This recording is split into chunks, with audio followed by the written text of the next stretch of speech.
The NCAA tournament's in full swing, and everyone's happy to have March Madness back after the 2020 event was canceled. One of the many reasons the tournament has become such a big deal over the years is that it provides top NBA prospects, and those hoping to get on scouts' radars, the chance to showcase their abilities on the biggest stage available. Cunningham gets his hands in right there.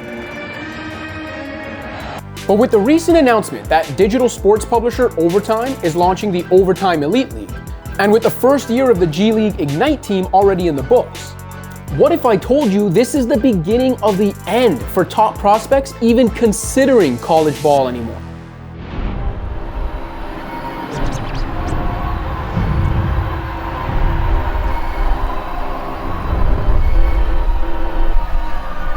NBA draft rules stipulate that players need to be at least a year removed from high school. So for the longest time, the only options available to prospects who didn't want to go the NCAA route were either take a year off from competitive ball and train privately, or start your pro career overseas. Brandon Jennings did that more than a decade ago, playing in Italy before declaring for the draft. More recently, LaMelo Ball famously played pro in Lithuania and Australia. Never lost! But getting a teenager to move halfway across the world for a season of basketball, to countries where the culture shock is real, or even to domestic leagues with some sketchy finances, is easier said than done. Which is why the NCAA has never really been threatened by a mass exodus of high-end talent. But now there are multiple options stateside, which come with a slew of potential benefits for players, both on and off the court. Tell me more. Let's start with the newly announced Overtime Elite League, which is set to tip off in September for players aged 16 to 18. The New York-based Overtime brand is funded by venture capitalists and a number of high-profile investors, including Kevin Durant and Carmelo Anthony, which in and of itself should resonate with young hoopers who idolize their favorite stars. The new league will feature 30 players, and will see those players competing in games against each other and against international competition, but with all games, practices, and living arrangements in one city. Every player will earn at least $100,000, will have access to bonuses, and will get equity shares in Overtime. Wow, I've never seen so much money. In addition, prospects who go the Overtime Elite route can also earn additional revenue off their names, images, and likenesses by way of jersey sales, video games, and even NFTs.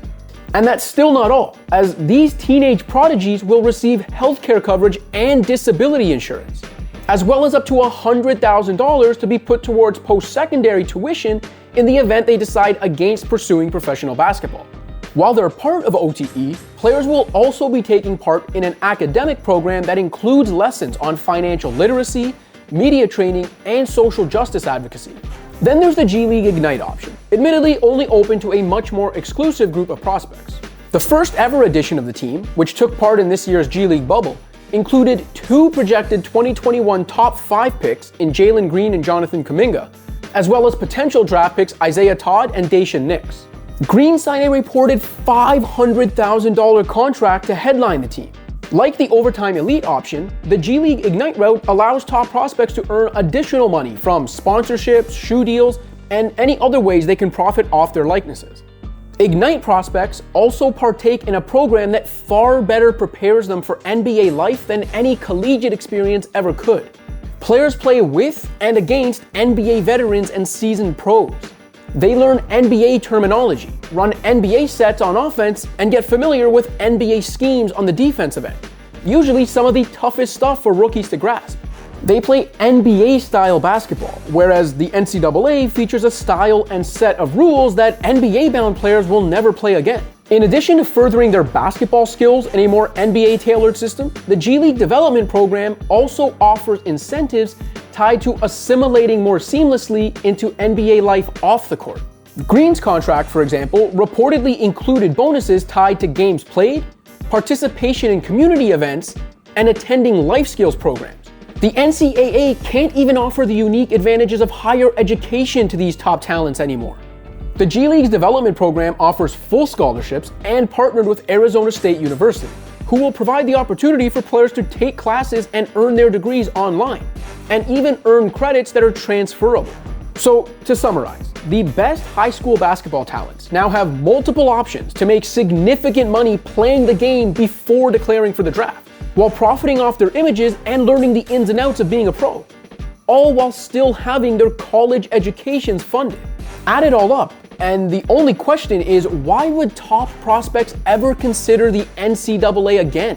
The national television exposure that comes from playing for a big college program? A taste of college life while getting to live as the big man on campus?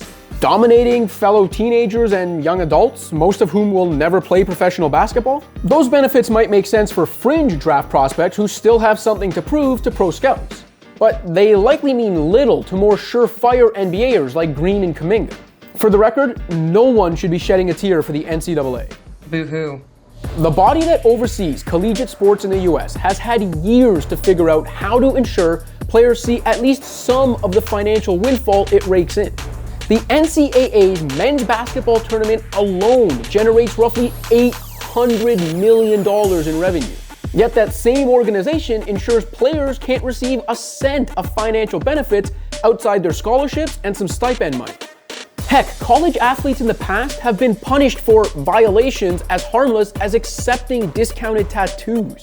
That's the dumbest thing ever. In addition to not being rewarded with the fruits of their labor, college players also see zero return from people wearing their names and numbers on jerseys. It's worth noting that things are changing. Multiple states have passed laws that will make NCAA amateurism rules illegal in the future, and many more states have similar bills pending.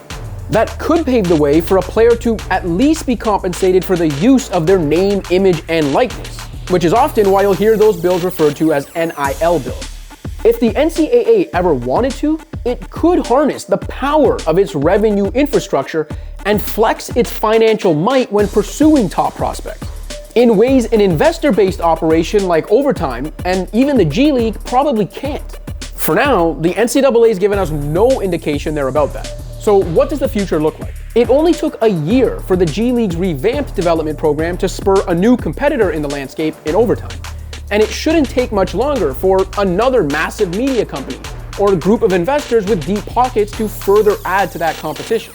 There's also the possibility the NBA will once again start allowing high schoolers to declare for the draft when the next collective bargaining agreement is negotiated in either 2023 or 2024. If that's the case, might we see the best high schoolers heading straight to the association, while the second tier of prospects fill teams like Overtime Elite, leaving the NCAA with the leftovers? You just lost to your own game. You're outgunned and outmanned. College basketball will never die. There's too much tradition tied up in it and enough school pride to keep hardcore fans coming back for more. There will also always be a lot of money to be made for the NCAA itself, the schools, and the athletic departments, and that much more to be generated by legalized gambling on NCAA events. But make no mistake, college basketball will never be the same when it comes to being the top destination for the sport's top prospects.